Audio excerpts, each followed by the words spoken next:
Tony, we're live. Wow. You're going to trust me to do this live. That's amazing. Everyone, we're doing something a little different. We're going to start doing these live because we're going to start doing more broadcasts. So let's listen to a little bit of Compliance Corner, this awesome song that the robot came up with. Welcome to the Compliance Corner, where we stay informed and true. Navigating the rules together to keep our freedom shining through. It's the Compliance Corner for every retailer and their crew. Staying sharp, staying legal, we know what we need to do. ATF is watching. How you like that? Hey, so I'm just I'm still a little under the weather, just a little bit under the weather. So Yeah. I'm going to introduce you and slide out. But the first thing I want to do is I want to tell everyone we are going to be doing some Core Store and Core Force specific webinars. We're going to do a series. So as you guys know, we regularly update our platform. So what better way to show you all the new, features and functions of our platforms than doing a every other week webinar. So every other week we'll do a Core Store, and every other week we'll do a Core Force. So this should turn into a weekly webinar series for our platform. So I'm going to find, Tony, I don't know why you didn't tell me, hey, do you have the link for the Core Store webinar up? You didn't even ask me that. You've got way too much confidence in me, I think. I don't know why, but yeah, you've got way too much confidence in me. Tony, tell everyone briefly how SHOT Show was for you. Yeah. Let's say I'm glad it's over. No, SHOT Show was good. It's always good to get out to those environments and see people and get to meet people face to face and talk over some issues and get some ideas and that. But yeah, it's a lot of work. Obviously, people who've known our booth from previous years, we made a major change to the booth, and that created some work. And then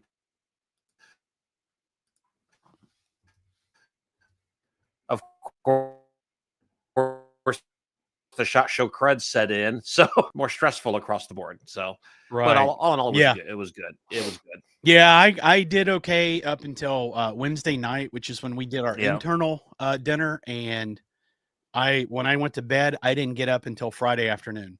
Yeah. So Yeah. I spent over 30 hours in bed, and it was painful, and I'm still getting over it. I'm nowhere near as bad as I was, but man, whatever this was just zapped me of my energy. I mean, I am completely zapped. And I think I've got an issue with my service. So what I'm going to do, Tony, is I'm going to flash your screen up, and I'm going to back out because for some reason I am losing the SHOT Show crud. Yeah, for some reason my service is not great. I don't know what's going on. So, Tony, from here, I'm going to let you have it. I'm going to throw your screen up on the Perfect. on the display here and back out. So just let me know when you're done.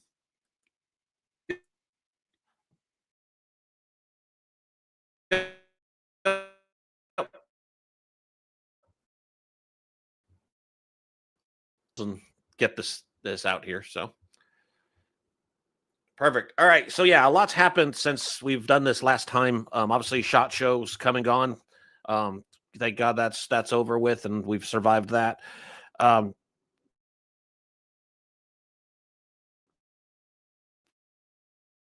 President Trump as AG.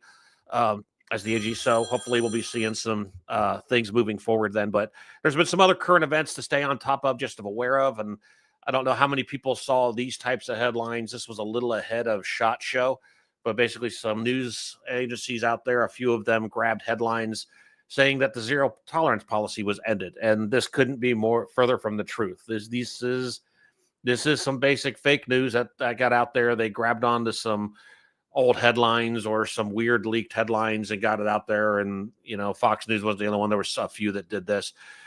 No, there's been nothing official that's come out from the ATF that says that they have altered the no tolerance policy.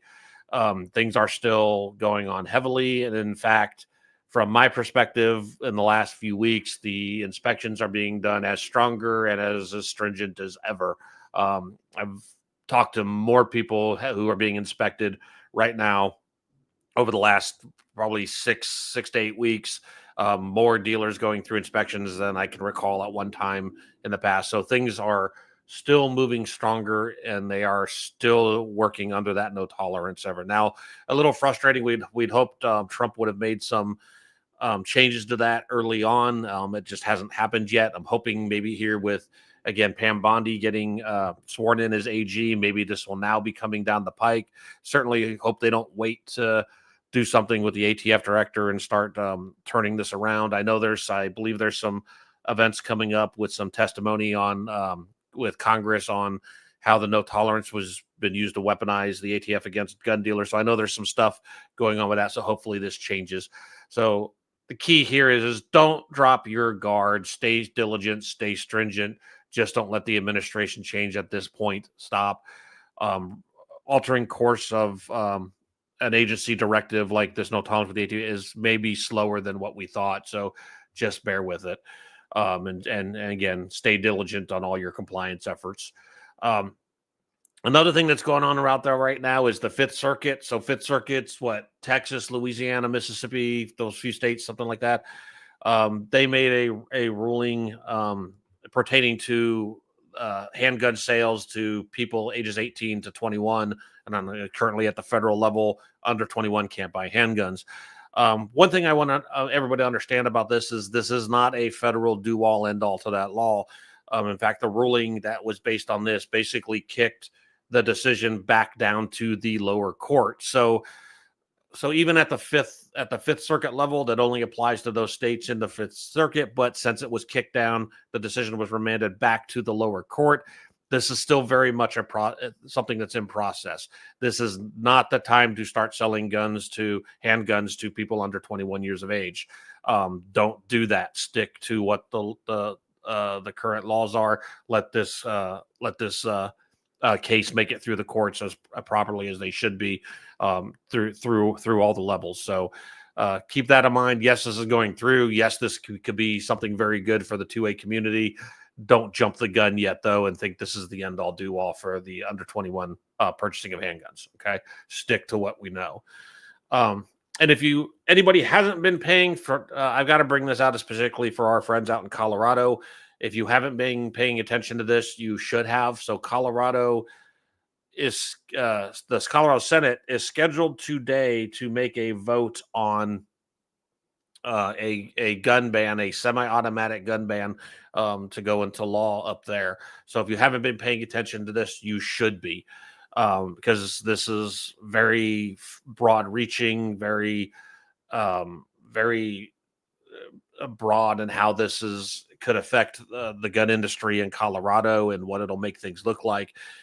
Basically, in a summation, without getting in all the details, the way this law is written, it could potentially evoke a ban in Colorado on basically anything semi-automatic with a detached magazine. Now, there's some other nuances, not to get into all that time, but understand that. But that type of ban going into effect is broad. It is huge. It's going to could have a major effect in the Colorado, but also if this does make into law, granted, expect some legal challenges. But if it does get into law and it does stick, what's that mean, and how's that going to radiate out to the rest of the country? So this is definitely something need to be paying attention of. Hopefully, Colorado residents have been calling their senators, calling their governor, and everything else like that to act on this, because this has some serious implications for our industry. Okay, so that's just a few current event things that are going on. So after that, I want to jump into some updates and changes you're going to see coming into CoreStore itself. So specifically with the FFL module within CoreStore, we're doing a few facelift things to that just to make data a little bit more presentable, a little bit more easy to sort through. And you can see specifically, this is a test here where you can see what the proposed changes. So what we're looking at is where it used to say bound book here, say FFL, and then in the submenu bound book, and then the rest of the fields. So what this looks like in the current form of what you see now, it's bound book, then it says dashboard, and remember, and then the rest of the normal fields. So you're gonna see that change coming. So FFL, bound book, all these other titles stay the same. The icons stay the same, or the icons might change a bit. But when we look at the other place, you're going to see a little bit of a facelift. What we're working on is and again in the bound book itself, trying to make this a little bit more presentable. So when we look at the bound book, what has been the bound book dashboard, we're trying to clean up just this search function here, make everything a little bit more accessible, a little bit more friendly. So we compare that to the current view, what it looks like, and again, what we're switching to, just trying to clean that up. Same thing when we go into the bound book record itself. So this is what we are going to be switching it over to. And this is what everybody has been used to up till now. And what we didn't like about this layout is it seems very scattered. There's data kind of all over the place. And we want to switch it to this where things are a little bit more organized. So what you see right up at the top is those 6 required ATF fields, those firearm descriptors up at the top, right in your eye line, very easy to access and evaluate. And then below that, your description, and then your numbers aside, your UPCs, manufacturer product IDs in a column, other descriptive information in the column, and then those few other selective data points to the side there. And again, with the cost and the price kind of down at the bottom. So the idea is here to get this looking a little bit more presentable, a little bit more easy and faster to grab that required information. And again, compared to this. Acquisition, the disposition pages, we haven't facelifted those yet, although that's coming. We will be looking at that and trying to do a similar thing, sort that data on the page so it's a little easier to find. So that's what we're working on. So know those, you'll be seeing those changes probably here within the next week. Also, some other changes. So in a world where sometimes we get conflicting information from the ATF, yeah, I know we all laugh, that never happens. And things change and evolve. So we've kind of gone through this and kind of evolved that as well with our invalidating and closing feature. So everybody knows, if you've been using the system, you know, in our Manage 4473 page, there is an option for invalidate and close. And our past instruction on this, we've talked about in the past, is to invalidate, use that for forms that were created in error, something that hasn't been processed, no background check has been submitted. And the general view is that will just read out the entire transaction. If I were to take this here, invalidate, I can put a reason for the invalidation, hit OK. And it'll read out that transaction. That functionality stays the same. When it comes to the close function, we're changing a little bit of functionality to that. And again, in our recommendation with using the close 4473 function, again, use this to apply to where you as a dealer have canceled a transaction that's in progress. A background check has been submitted, but no firearms transfer has occurred. This could be a case of customer got delayed on a background check and decided they didn't want the gun, didn't want to wait for it. It could be a case of you've submitted the check and now it's been over 30 days. And if you're using one of the auto features as the settings or something like that, then just there's going to be no further traction on this gun. And you as a dealer are canceling this transaction. You can use the close feature. But we've made some changes to the close feature itself and how it's going to act and behave. And the first one, if you go into your company settings, again, this is bound book settings. This used to be, say, auto invalidate. So auto invalidate 4473 after those 30 days if you're using this setting. And again, this is an optional setting. But if you have this engaged, no, it is now going to be called auto close. So again, our previous guidance and again, some of the other conflicting stuff that we had received, we're erring on the side of the caution. We're moving into moving it in the direction to cover things to give you the best protection we think we can with that information we're getting. So we're going to use that close function again under the guise of a background check has been submitted. We want to separate these forms out differently. And again, that goes in line with what our recommendation in the past has been to use the close feature. So now with the auto close, instead of it turning red like an invalidation, it's going to turn it black. And that's going to be your auto close feature. So this would be the same effect you would see if you chose the close 4473 function here. It would turn it this black color. Now, the differences of what you're going to see available now is like on the line here, particularly this one here, 10190. Is specifically set up here to show a background check that is hit 30 days. So it has hit that auto close time frame. It has changed it to this black and marked out the sections. However, it has kept section E open. So at this point, you can access section E. You can actually sign this, get the name in. There's no transfer date associated with this. You wouldn't populate the date, but you can submit that and it will complete out that form and you have it stored as that completed closed transaction, kind of little somewhat visually segregated than the other forms. This close feature with the signature date will also work with whether it's a delayed status or a proceed status. So in this one here where we've had a proceed, for some reason the gun never got picked up. Again, we can come hit close, type in your reason, hit OK. And then this will bring you to the section E. Again, you can get a signature, no transfer date. We can submit this and that be done. And now that's going to be a closed form. Same thing if this was still in a delayed status. Now, if you had that one that was still delayed, I would highly recommend, again, still track this to a resolution. And if you do get a resolution on the background check, whether it's denied or proceed, I would record it as such. And of course, if it's denied, you're going to retain that form as a denied form. But in the case of maybe it was a proceed and this transaction was still canceled, you can still close it out. But in this case, let's say you never got a response. This is still in that delayed status. We can still close, put in a reason. It'll still allow you to go to the section E, provide a signature, no transfer date is applicable, and you will save that form. And then again, still within your three-dot menu, the show record summary will still tell you closed. It'll give you the reason you put in, or even the reason like the 30-day expiration. It'll tell you it was expired and it performed that auto close as you had that set. If you had that setting set, it'll give you that data as well too.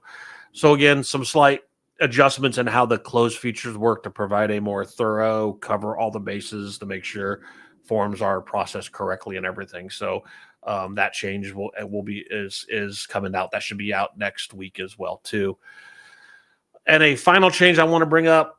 This is something we've been asked about for a while. Somehow this kept slipping through the cracks, but we finally got it out there. One of the biggest little nuances and annoyances with the kiosk user when a buyer is filling out their section B comes to this date of birth field. And in the past, it has required you to actually type in the slashes when you're entering. So we've changed the formatting here. So now it is literally, you can type it in. They don't have to worry about the dashes. They can just enter the numbers in and save that, and it'll allow you to continue on with the form. So again, sorry it took us long for something that's seemingly so small. But yeah, we know a lot of people have been asking for that, and so we finally got it. So that we're updating that. Still other things that are working on to the section C checks and balances in there. We are also working on changes for NFA stuff. So we all know NFA should be listed as an other on the forms as the instructions list. So we are adding connections here that if you have an NFA item in place and you are selecting question 28 as yes for that NFA NICS exemption, it'll look to see, do you have an other marked and is that coordinating right? But also to check to make sure that if you have, say, another firearm with an NFA item, there's still a background check that needs to be resolved with that other firearm. We're looking to make sure that we're getting some blocks and checks to make sure we're not missing those steps as well too. So there's a number of changes. We're still evolving that. The facelift will be continuing. So just give you an idea. Just wanted to give everybody an idea of what we're working on, some of the minor adjustments we've made, and some of the differences and visual things we're seeing come out.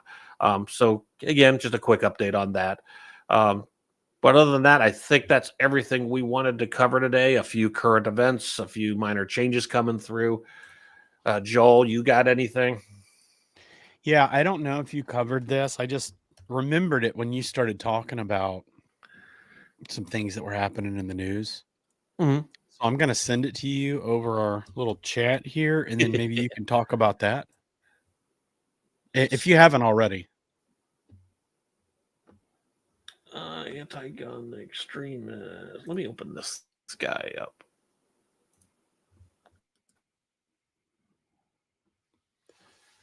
Is this the New Mexico take action?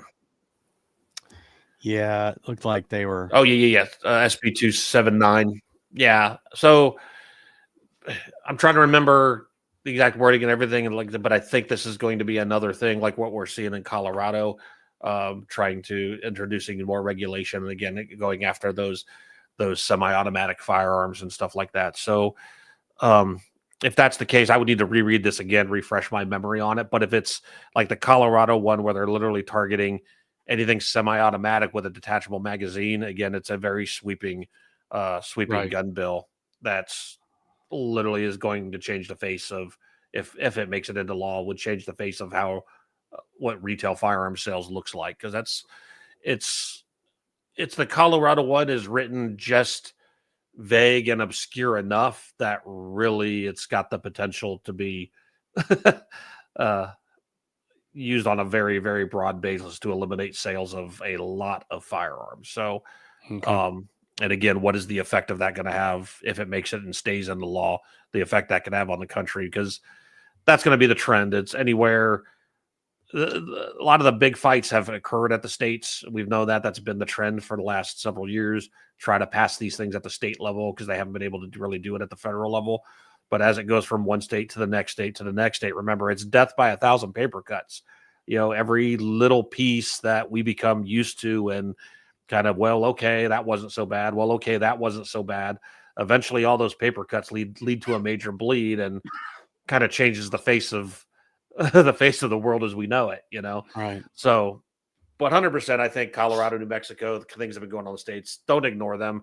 Pay attention to it. Don't just be it's not my state, so I don't have to worry about it. 100%. If they can pass it in those states, they're going to try to bring it to the next. I've talked to people who are tracking legislative stuff, and even here in Arizona, where I live, they've said very much it's not going to take a huge change in the political look of who controls what at the state level to take Illinois, Washington level firearms regulation, stuff like this, and start trying to push that out to the masses. Right. And even in Arizona, where even our liberal population is generally very gun friendly, it's not going to take a lot for this stuff to become a real threat to everybody. Okay. So we've covered a lot. Tony, I think what we're going to have to do is when we do our updates in Core Store and it, involves anything regarding, what you covered today, we'll just have you on to recap during that. That's going to be next Tuesday, I think, February 11th. Yeah. And we've got the link is in the comments here. So if you want to go sign up for that, do that. We're going to probably start tracking attendance in these things and then picking from those that attend someone to provide lunch for the next webinar. So it's really good to, attend. You may get a free meal out of it, and you're also going to learn something about our solutions. And if you use our solutions, you really need to attend. If you don't, maybe we can convince you to give us a try. So I think that's going to do it for us. I need to get our music back on, don't I? So the service we use has kind of changed things a little bit. Yeah. And the controls are all wanky now. So we're going to check out. Do you have anything else, Tony, before I start coughing? Golly. I'll give you a closing thought, because the last couple of times you asked me, I wasn't prepared for it. So when we start talking about gun bans and everything, remember, if God didn't want us to have guns, he wouldn't have given us trigger fingers. That is a good point. And most people have two of these. So 100%. Yep. Awesome. Guys, thank you so much for joining us. We're going to bring you more of these. I think, Tony, we agreed to do these on Fridays. I believe so. Yeah, something like I that. think it's a laid back kind of format. So Friday, everybody's getting off work. You kind of Right. learn a little bit of something, and then you can fly into your weekend. So That's with it. that, guys, fly into your weekend safely. We can't 100%. wait to see you in our next videos. And with that, we are out.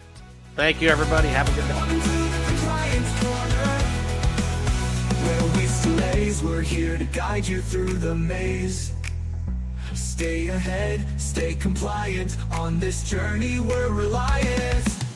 Welcome to the Compliance Corner, where we stay informed and true. Navigating the rules together to keep our freedom shining